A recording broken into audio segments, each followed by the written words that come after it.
Hi everybody, I'm Dave Karger here at the IMDb Studio in Toronto, presented by Intuit QuickBooks. And I'm very happy to be joined by two of the stars of the Goldfinch, Oaks Fegley and Sarah Paulson. Hi guys. Hi. Great to see you both. There's three people in here and they're all clapping. But they're very loud. They're very loud, yeah. This film, oftentimes when I see a movie that I've read the book, it looks wildly different than how I had it pictured in my mind's eye. This movie, it's exactly how I imagined so many of the scenes. What was it like for you guys to kind of step into the world that your director, John Crowley, created? I mean, obviously coming from the book, it's incredibly difficult to take a massive novel, incredible novel, and then put it into a film. It's difficult, but somehow John was able to do it.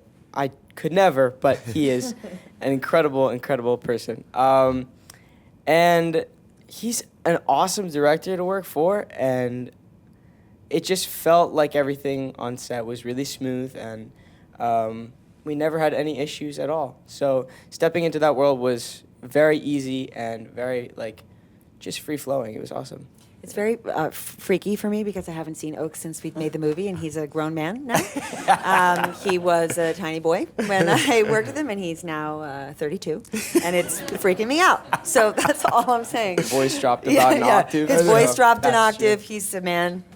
It's just really wild. Yeah.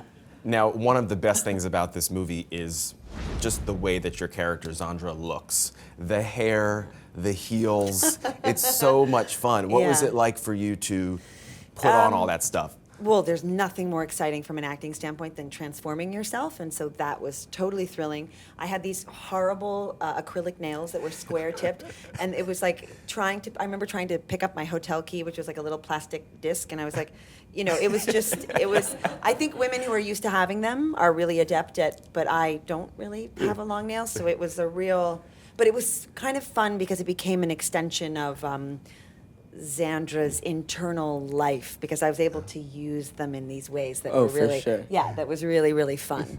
Is it trippy for you to see Sarah as she actually is? You can say no. You can say no. You can say it's weird, she's exactly the same. No. She too has aged 20 years since I've seen her. No way. No, not really. I mean, Sarah is awesome because you, more than anyone on the entire set, flipped the switch and were just so incredibly, interesting to watch and incredibly different from your normal personality. And that's awesome. And that is what is, right, something kid? for me to look up to, because as an actor, that's my dream, obviously. So that was awesome. Very and nice. I would say, no, not really.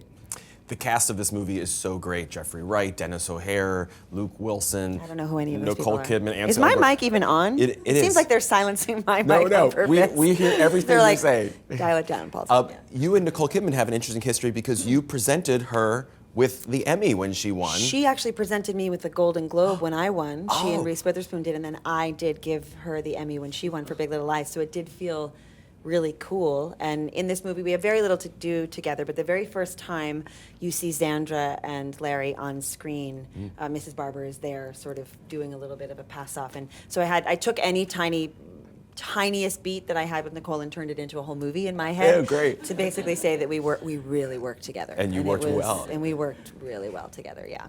Oaks, how, if at all, did you work with Ansel, given the fact that you guys are playing the same character? Did you talk together about how to make it seem Did like you one guys do person? mirror exercises and stuff? We were like, Yeah, no, I actually became him. No, I'm kidding.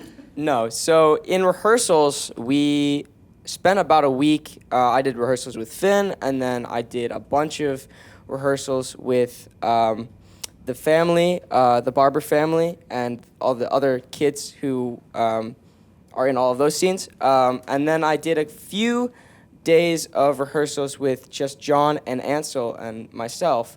And we would do kind of just all of our scenes and go through everything so that we could see each other work and see each other develop our characters.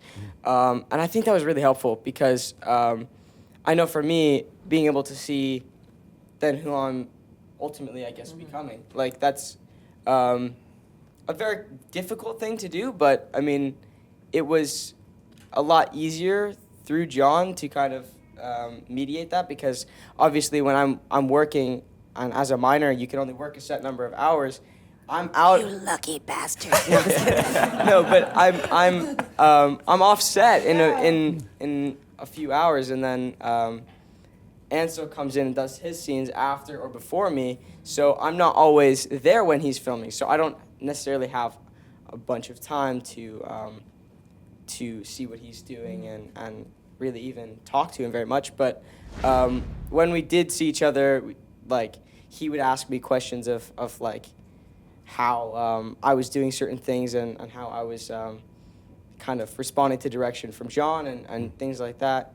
And I would ask him questions similar. So, I mean, when we did see each other, though rarely, we did talk a bunch about the characters, and it was a lot of fun.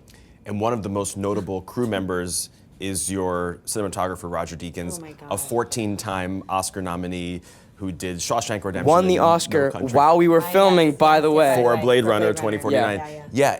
Did it feel extra special being shot by someone of his caliber? Of course. I mean, to me, it was one of the absolute, I mean, there were so many reasons to be excited about getting to do the movie, but when I heard Roger Deakins, I just thought, wow, that's for me, and I'm sure for you gonna too, look like, it's incredible. going to look incredible, and also just like a bucket list thing, like if I could ever work with someone like that, and so that was a pretty big, exciting thing. And then I have to ask, I'm so excited, Sarah, for your Nurse Ratched spin-off coming up on Netflix. Yes. Will that TV series be appropriate for Oaks to watch?